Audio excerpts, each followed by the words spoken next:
ഗ്രാമസഭകളിൽ ജനങ്ങൾ നേരിട്ട് പങ്കാളികളാകുമ്പോൾ നിയമസഭയിൽ നമ്മുടെ പ്രതിനിധികളാണ് നമുക്ക് വേണ്ടി സംസാരിക്കുന്നത് എന്ന് പറയുന്നുണ്ട്. അപ്പോൾ അതെന്താണ് പറഞ്ഞു വരുന്നത് ഇവിടെ മെയിൻ ആയിട്ടുള്ള പോയിന്റ് എന്താണ്? പരോക്ഷ ജനാധിപത്യം. എന്താണ് പരോക്ഷ ജനാധിപത്യം എന്ന് വെച്ചാൽ എന്താണ്? പ്രാതിനിധ്യ ജനാധിപത്യം അല്ലെങ്കിൽ പരോക്ഷ ജനാധിപത്യം എന്ന് വെച്ചാൽ നേരെ ഓപ്പോസിറ്റ് അല്ലേ? പ്രത്യക്ഷത്തിന് നേരെ ഓപ്പോസിറ്റ് ആണ് പരോക്ഷം. ജനങ്ങൾ തിരഞ്ഞെടുക്കുന്ന പ്രതിനിധികൾ ജനങ്ങൾക്ക് വേണ്ടി ഭരണം നടത്തുന്ന ജനാധിപത്യ രീതിയാണ് പരോക്ഷ ജനാധിപത്യം അല്ലെങ്കിൽ പ്രാതിനിധ്യ ജനാധിപത്യം. പ്രാതിനിധ്യം എന്നുള്ള പ്രതിനിധികളുണ്ട് അല്ലേ? അപ്പോൾ പ്രതിനിധികൾ ജനങ്ങൾക്ക് വേണ്ടി ഭരണം നടത്തുന്ന ജനാധിപത്യ രീതിയാണ് പരോക്ഷ ജനാധിപത്യം.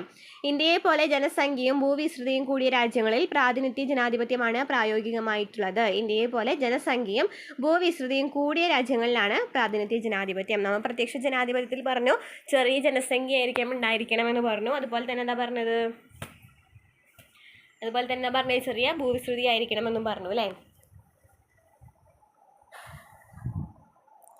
ഇനി ലോകത്തിലെ ഏറ്റവും